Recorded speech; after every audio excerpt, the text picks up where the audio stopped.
Welcome to another edition of SEC Primetime, of course, on the Field of 12 Network, sponsored by SportsBook.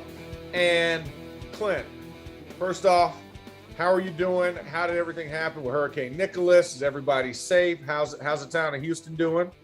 Man, we're doing well. We obviously, we're used to this kind of thing. So when a hurricane hits, we realize there's going to be some significant cleanup. There's probably going to need to be some repairs made. Now, how expensive those repairs get, we'll see. But all is well, man. Everybody's healthy. I think the roof is going to be okay, and we're good to go, man. Little workout out in the yard. I call it yardio, Max. Little yardio. There we go. I get out there and get my sweat in, man. So it was good. And also, I have to say, on top of that, below the roof of the house, how is the house? Congratulations to you, times two, right? Not only are your Razorbacks winners, but you got daddy time coming very soon. Again, diaper duty is on the precipice. So congratulations on the news that we learned over the weekend as well. So hey, Max, look, I visited, me and the wife visited Arkansas when the baseball team was, they had a little super regional going on up there in Fayetteville. We may or may not have celebrated a little bit too much after the victory. And we thought, hey, why not make the announcement in the same place that the baby was more than likely created, baby, up there in Fayetteville in God's country. So it was great, man. No, that is wonderful, man. Wonderful news. Glad to see that you didn't have to sleep on the couch as well. That was a good update from last week. So that's right. Over under, that was good to know. But let's just dive into that, right? Let's dive into Texas, Arkansas. Did you anticipate the thrashing that was going to happen? The unceremonious welcome to the SEC moment that Texas experienced, that Sarkisian probably had PTSD from. He was used to being on the infliction side of it as an OC at Alabama, and now he gets to see how the other half live and see what the destruction and devastation that happens when you are an SEC team playing an out-of-conference team. No, look, I didn't see it coming. I felt good about Arkansas's chances. I felt like they were a better football team than what they displayed versus Rice week one. But I knew they were one-dimensional offensively, and I knew that there were some question marks on the defensive side of the football in terms of being able to stop the run, versus a big boy offense. And Bijan Robinson on that side of the ball at the University of Texas, I knew was going to be special. So I thought they had a chance. Max, I didn't see the absolute skull dragging that Arkansas gave Texas this weekend coming. And I know you as a big man greatly appreciate a one-dimensional offense rushing for 333 yards when everybody under the sun knew that Arkansas had to run the football for 4 quarters to win that ball game. They were able to do it. I know you as an old offensive lineman greatly appreciated that performance. Listen, I was over the moon. I mean, it was one of those when you think about quintessential 90s style football, it was a slobber knocker, and it was one that I was ecstatic to see. I mean, the punishment, I love going forward. I don't love going backwards. And Arkansas gave me all full steam ahead throughout that game. So, No, I was excited to see it. Now, like you said, the wheels of KJ Jefferson, finding something in his wheelhouse that made him feel comfortable, not really getting too far out there in the passing game. He was 14 and 19. I know he gave up that one interception, but still a relatively clean, consistent game from him. And it looked a lot better, especially how in control they were from just get-go. I mean, 16-0 at half, you have a lot of flexibility, and you can be a little more cautious when you go up that at the half, knowing that you have a 16-point cushion. So I was ecstatic. My question is for you, does this now push Arkansas into the dark horse category in the West? Looking at, we have dandies already, right? A&M, and we will get to that. But, Auburn, Ole Miss, does Arkansas now kind of creep into, people's minds when you're prognosticating about the SEC West finishers? Look, Max, I think you've got to put them in the conversation of SEC West dark horse right now. I don't think there's any any ifs, ands, or buts about that. They're in the conversation. Now, the fact that they were so one-dimensional scares me a bit as they get into that conversation, as they get into SEC play. I think that Kendall Briles and KJ Jefferson are going to have to they're going to have to develop together, because it's not going to be done overnight with a young quarterback. They're going to have to develop the pass game. KJ Johnson's going to have to develop as a quarterback, and that's going to have to happen at a pretty good clip for them, I think, to be considered a dark horse, like a legitimate dark horse.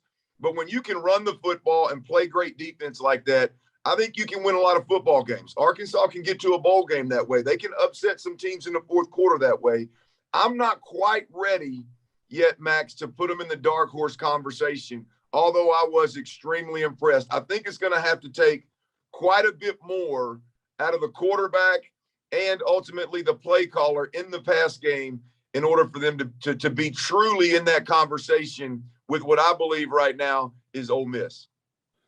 Okay. Yeah. Okay. Now, getting to that, when we're looking at Auburn, Ole Miss, and kind of how everything shook out for them. I mean, what this Auburn squad, this Brian Harsin squad, right?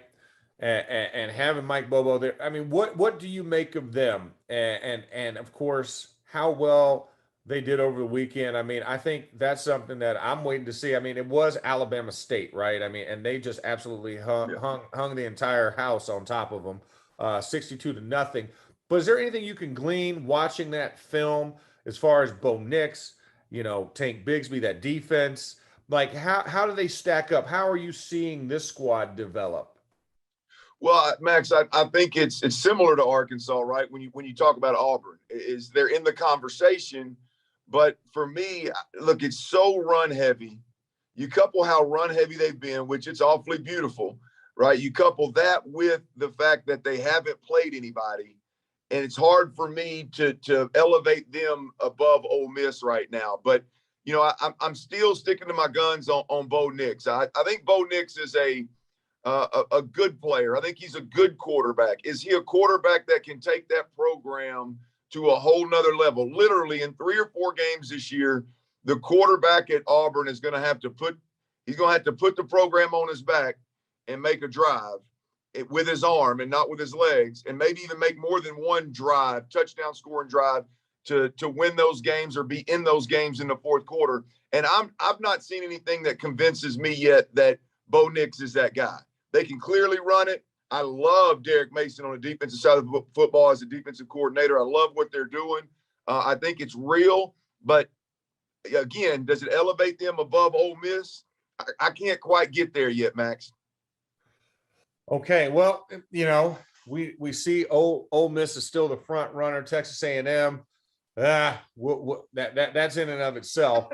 But let's turn our attention to the East. The prime matchup, a actual conference matchup, a division side matchup, Kentucky, Mizzou. Both these teams come in 1-0. They go into Lexington, go to Kroger Field, and they did not disappoint. This game was a tough game, a tight game.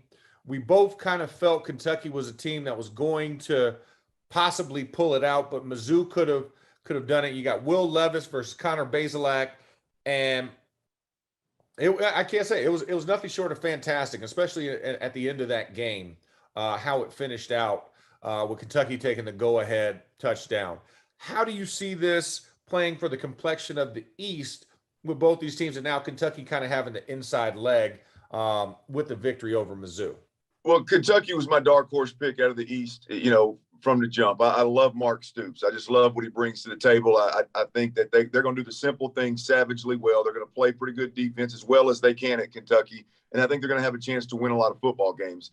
Now you bring in Will Levis, the quarterback position, and I really like Liam Cohen, the offensive coordinator out of that LA Rams, Sean McVay system.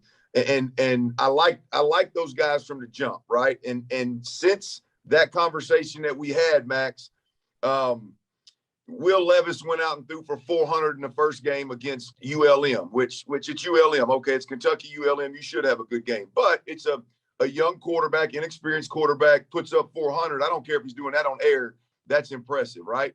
And then week 2, you come out and you've got a division matchup with Missouri. I would say a middle of the pack Eastern team that could cause problems for a lot of teams. And Kentucky goes out there and rushes for 340 yards. So week 1, you pass for 400. Week 2, you rush for 340 and you beat a division opponent. I mean, to me, in 2 weeks, we've seen new offensive coordinator Liam Cohen be really, really versatile. And we've seen Will Levis, the quarterback, go, oh, you're going to let me throw for 400? Okay, cool. Oh, you're going to let us run the rock and just pound you? Okay, I'm disciplined and I'll hand the rock. I'm okay handing the rock off and doing those things. And so I tell you, this is a good week, a good 2-week run for me. I think Kentucky's a dark horse out of the East in a big way. Yeah, no, the balance was definitely one of those things when you look at just from game 1 to game 2. Chris Rodriguez Jr. just absolutely, I think he's still running somewhere like Forrest Gump, because you can't stop him. I mean, and Mizzou had no answer throughout that entire game. He was breaking off big play after big play. But, I think this is one of those things where you say, man, okay, well, how does Kentucky start stacking up to Georgia? How does Kentucky stacking up to Florida? If they have such versatility, this could be a bugaboo. This could be something, but keeping obviously health at the forefront. But I mean, that backfield, I don't know if we have a more impressive backfield in the East. As far as quarterback to single running back combination, when we look at it, right? Because I mean, even for Georgia doesn't have that complement there. They're good as an overall team and their defense is really good, but that offensive talent in the backfield is crazy. Hey, Max, look, when you got old boy in the backfield toting a rock named Cavassier Smoke, hey, come on, man. You got the best backfield in the SEC, baby. There ain't no doubt about it. That's right. Hey, self-contained party in and of itself. Oh, he's here. Yes, we're good to go. Turn the music on.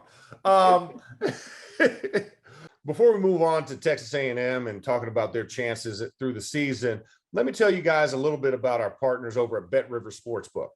If you haven't signed up with BetRivers yet, now's the time because they are offering a $250 match bonus for your first deposit. But what sets them apart is that they require just one playthrough to turn your bonus into cash money. With their new Rush Pay instant approval, withdrawing your winnings is safer, more secure, and more reliable.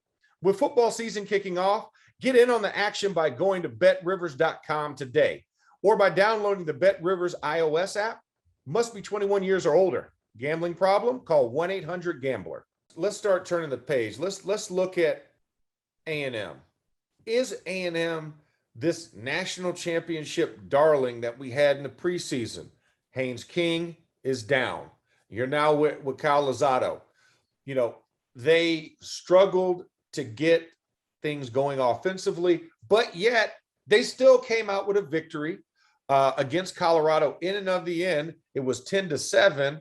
Definitely don't look at the lines of that game. That's cool. What is the identity of this team through 2 weeks with this A&M squad? Well, look, that's the question, man. I mean, I think you look at what some people thought they were going to be capable of in 2021. I saw some people, I think my man Ryan Leaf, I think he had him going 12-0.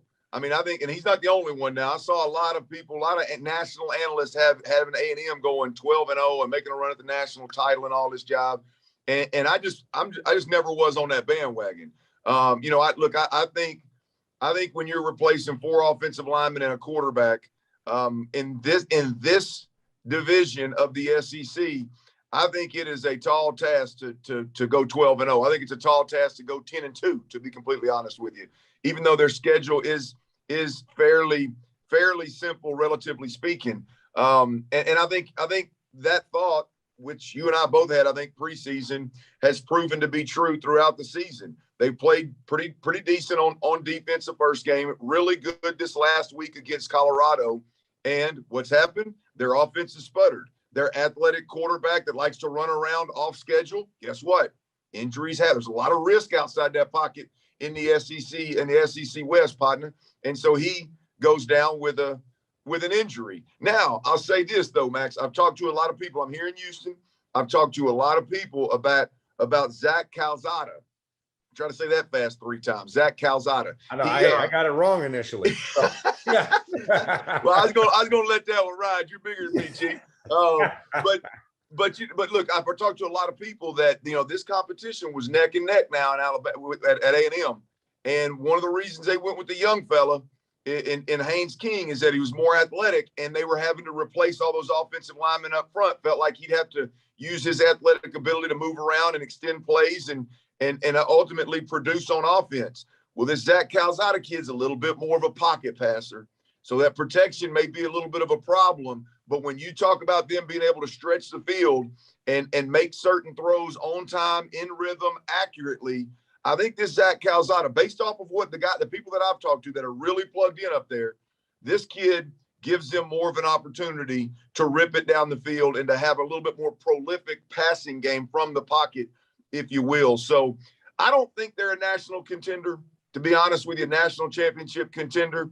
But hell, they may have, for right now, they may have gotten better with Haynes King going out and Zach Calzada coming in. So we'll see what they do. But to answer your question, I still don't believe they've done nothing in 2 weeks for me to believe that they're a national champion contender. Yeah, no, I mean, it looked like one of those games where it was just ugly. I'm gonna be honest, it was ugly. I mean, Isaiah Spiller was the only bright spot, really. When you look at it, and to have that game-winning touchdown to seal it, it was kind of just apropos. But I think you're right. I think when you look at the two, yes, there's a high ceiling for Haynes King, but there's a lot of unknown, right? It's foggy, right? It's like when you go to LA and you look up one morning, you're like, man, I thought the sun was supposed to be out. It says sunny and it's foggy. You don't know how high up that ceiling is for him, but you know he has a high ceiling. Calzada, a little bit of a lower ceiling, but there's dependability in that. You know what I'm saying? And you as a quarterback, you could appreciate that. As a coordinator, as a quarterback coach, give me my knowns versus my unknowns, right? And let me make the best decision process. Present me with the entire table. Can you just talk about just kind of, as a quarterback in general, just when there's a competition like this and you're asked to step in? Because I think of the Felipe Franks, Kyle Trask, Kentucky game, right? 2 years ago. Yeah. And how that changes the mindset and what could possibly propel, in your experience, knowing that there's competitions every year, and sometimes, the backup is really the starter in waiting. Yeah, look, I think the future's Haynes King. I really do, long term here. But when you look at the style of quarterback that Zach Calzada is, again, according to everybody, that I'm not going to base it off one Colorado game where the team was, I think it was 8 of 9 drives. They were 3 and out. Like, let's take that off the table. I mean, there's something about when you go into a football game knowing what you have, right? I've got a quarterback that we're going to have to win with from the pocket. All right, offensive line, I need you to hold your water, and the play caller, hey, I need you to be maybe a little bit more vanilla up front. Maybe we need some 7 and 8 man protections up front to make sure we can get the football out. And you lean on those offensive linemen, and you lean on that play caller a little bit heavily. And then in the game, you can stretch things out, but you lean on those guys instead of what I think A&M was doing before. Max was like, hey, we're gonna play this young athletic kid, and we're gonna hope his athletic ability bails us out when the offensive line can't protect or when the play call's not just right. And while I think that's popular in college football, hell, it's even popular in pro football right now. But for me, I never have liked that, man. Like, give me something to where, hey, if I dial up the right play and I get a hat on a hat up front with my big fellas, I got a quarterback that can hammer your ass. And so, I think it's a different philosophy going into this ball game for Jimbo Fisher, for the offensive line, and not for the quarterback to go, okay, go out there and be special with your feet and make me a bunch of athletic plays. You do what you do well, and we're going to try to shore things up around you. I like that plan more than I do leaning on a super athletic quarterback. Now we're going to dive into this conversation about Florida, Bama in a moment.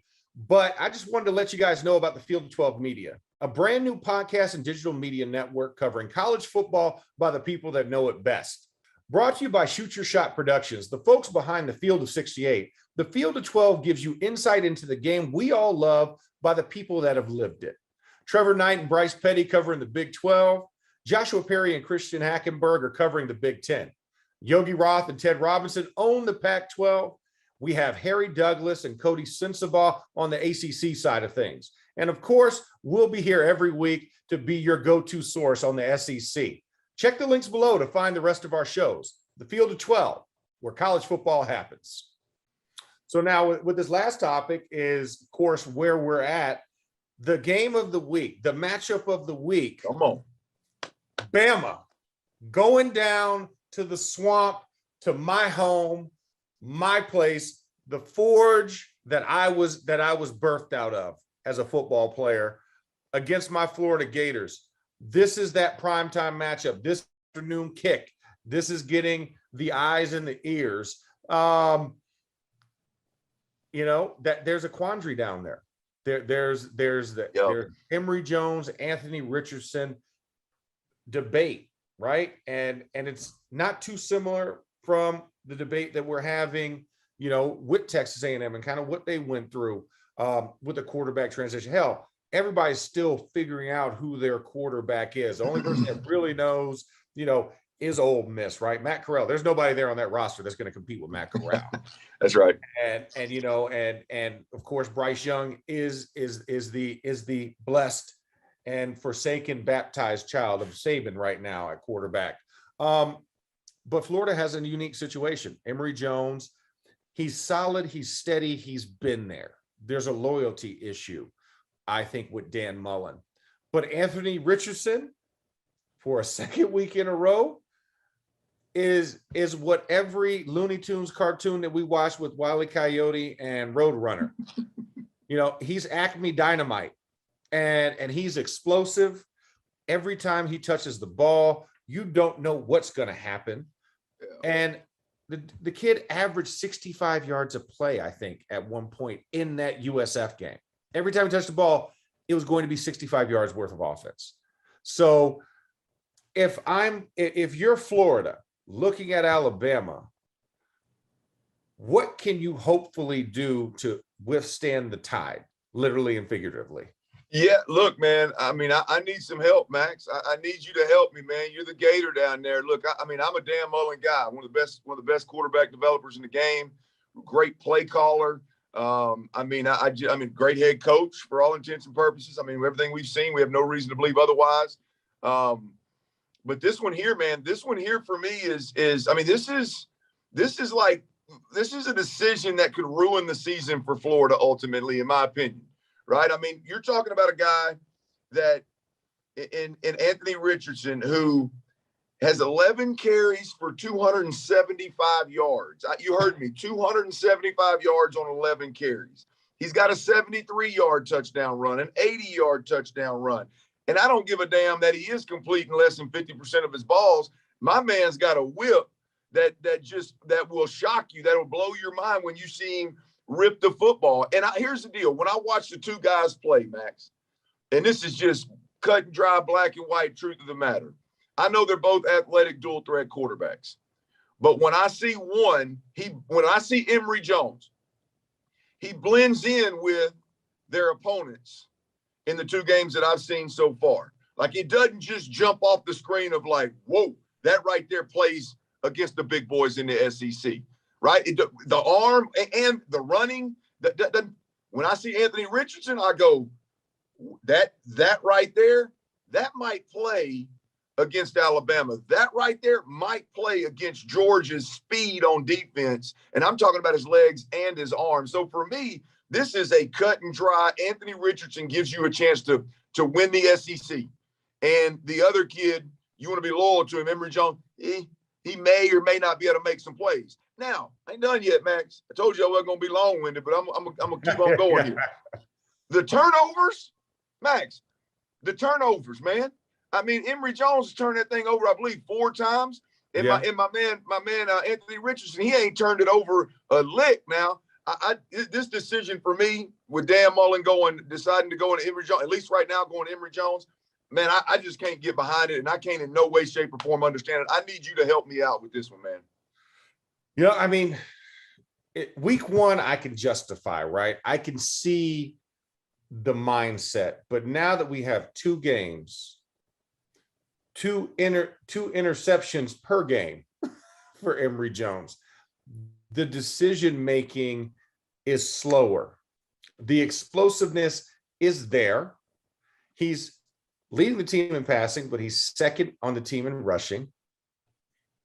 Anthony Richardson, second on the team in passing, number one in rushing. In fact, he has about as many yards as Emory Jones and Davis together. It's just, it's an explosion factor.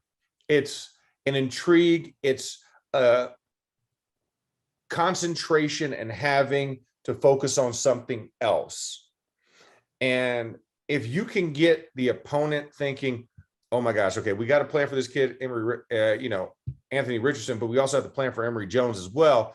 You're trying to distract the attention from it being a focal point. And I think this might actually be the smoke and mirrors, right? This might actually be the smoke and mirrors coming into this game. Now we'll see how the hamstring is for Anthony Richardson, because remember, he pulled up on that last touchdown run in the USF game, grabbing his right hamstring. So we're going to see how that goes this week, if he's ready to rock it.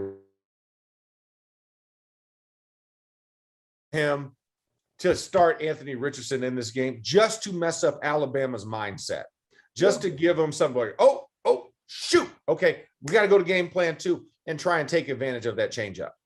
Yeah, I love your couple of things you said, man. Like, I agree wholeheartedly with your like Emory Jones. Just he seems to be processing at a slower level, like a slower rate. And if you're going to be that guy and you're going to be competing with a quarterback like Anthony Richardson, you got to be able to process at a higher level. And I think the slow processing is what's ended up resulting in interceptions, right? And so I think that's one thing that sticks out different about Emory Jones as well. The other thing is the start could be, again, I mean, we're talking through it here, but the start, even if Emory Jones does start, it could be, hey, it's not because Emory Jones is ready. It's really because maybe, just maybe, Anthony Richardson isn't ready for a week of preparation, the media, all the attention that comes with, hey, it's Bama week, baby. And you might be onto something there, man. Dan Mullen, maybe just just protecting Anthony Richardson just a little bit, and then come game time, going to lean heavily on him. Boy, I sure hope so, because I think he gives them a chance to win that ball game, and at least compete and have a chance to win that ball game in the fourth quarter. No, you're absolutely right. And with that, we're now going to jump into our final segment. And of course, we all know what that is, guys. It's line time. And what we have, of course, with our sponsors over at Bet River Sportsbook right now, if you want to go and set your bets, we got 2 games. We got 2 games to give you lines on. We already alluded to and talked to one of them, which is that Alabama 14. Alabama is giving away 14 points, which I don't know if we can actually even say that technically, and Nick Saban not hear about it. Alabama is going to spot the other team 14 points. How about that? That's how we should consider it. Alabama spotting the team 2 touchdowns, which happens to be my Florida Gators. Total points scored on this, 58.5. And I have to say, if it's me, if Anthony Richardson's hamstring is healthy, I'm taking those points. I think it would be a much tighter game than a lot of people think. And I have to say, I like the under on this one. How says you, Clint? How are you feeling about 58.5 and 14 that Bama's given up? Well, I do think it hinges big time on Anthony Richardson's hamstring, but I'll say this: I think either way it goes, I think I like Florida catching 14 points at home. I like the home dog getting, especially when it's a double-digit dog, and we're talking about Florida. I mean, there's definitely, this game is won and lost in the details of the game and being consistent through 4 quarters and all these little ins and outs of the game. But ultimately, Florida's one of the teams in this conference that just year in, year out, man, they got dogs. And I believe that they're going to be able to at least stay on the field with them and I think they score a touchdown late to cover. So not only do I like Florida and the points in the Swamp, I'm going to call a late touchdown that ends up covering for them. I wish I could do better for you, Big Max. I know that's your squad, but that's what I'm rolling with. And I tell you what, I'm going to go Oppo U. I like the over in this game. Hell, even if the under hit, if I bet that sucker, I'd die of a damn heart attack with Alabama out there slinging it around and Anthony Richardson and Emory Jones running around out there. I couldn't take the under, man. Yeah. No, hey, and that's why we talk it out, and that's why we leave it to our faithful subscribers to go ahead and make that decision. All right, the other one I got, Auburn, Penn State. Penn State's giving up 6.5 because they're at home, right? Total on that's 53.5. How do you swing on this one? Man, I like Auburn and the under in this football game. We saw Penn State play Wisconsin earlier in the year. I think it's very, very, at least at this point in the season, I think they're very similar to Auburn. I'm saying Auburn and Wisconsin in terms of wanting to run the football and being a run-heavy football team and play defense, and a quarterback that's, I know Mertz had, I think it's his last name, has some good things going on, a little bit better, probably a little bit more hyped up than Bo Nix, but I think they're a very similar football team to Wisconsin. I believe that was a 6 or 7 point game. I'm taking Auburn and the under. I really like Derek Mason on the defensive side of football, the defensive coordinator for Auburn. I told you that earlier. Penn State doesn't have anything that really just jumps off the screen and scares me right now. To be completely transparent, I haven't studied them inside and out, but I do believe that Auburn is a football team that I'll take them plus 6.5, and I'll take the under. Was it 6.5 or 6? What's that line again? It's going to be 6.5. So less than a touchdown. So I'll take Auburn and the under on that one right there, Big Max. All right. Well, you look at it. Auburn's hung 60 on each of their opponents they've seen this season. So they know they have now a recipe to sit here and actually put some points up. So I think that's the biggest mindset, right? Let's not focus on who the opponent was. The fact that they've had those reps, they've had that requisite experience of scoring that many points, I think bodes well, especially when you're going into a Big Ten opponent, especially a brand like Penn State, right? They're having a whiteout up there. I mean, trust me, one of my good buddies, Matt Kranchik, proud Nittany Lion, and he's looking forward to the game this weekend. But I'm with you. I take Auburn, and I like what they can do on the offensive side of the ball to keep things close. So if you're going to give me a little bit under a touchdown, I'll run with that. I can make something happen out of that. I think it's going to be a slight over. I think this one, just because I think once this Penn State team's not the Penn State team that we're used to. This isn't, LeVar Arrington isn't coming out of retirement for this game. Micah Parsons is a Dallas Cowboy now. So those defensive juggernauts that you had, Jimmy Kennedy is not terrorizing the offensive line. Like, you're not getting those guys there. This is a different Penn State squad. And I wonder if it'll make it a little tougher on James Franklin, thinking about whether he wants to go to sunny California after this game. I think Auburn goes in. I think Auburn establishes themselves. I think what they have offensively with Bobo and what Brian Harson's bringing in, I think is something refreshing. And I think it's going to continue to bolster kind of that resume and that experience level. So I like them both ways, over and 6.5. So I think it's going to be good. So, I mean, we agreed the most. We shipped a little bit on our overs and unders, and I hope we're wrong. You know what I'm saying? Hey, I would love for everybody to win that money and everything else. But I think, when you look at it, this is the beautiful thing about sports, right? You still got to play the game. And you count for heart. You got to roll that sucker out there, Big Max, and blow the whistle, baby, at some point. Let's see what happens, man. This is going to be fun. No question about it. Big shout out to betrivers.com for allowing us to do this. And I'm looking forward to it.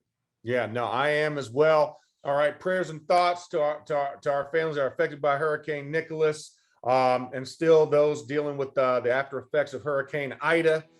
We got Clint Sterner, the wily Steely quarterback himself. And of course, I'm the lineman, Max Starks, and you've been listening to SEC Primetime here on Field of 12.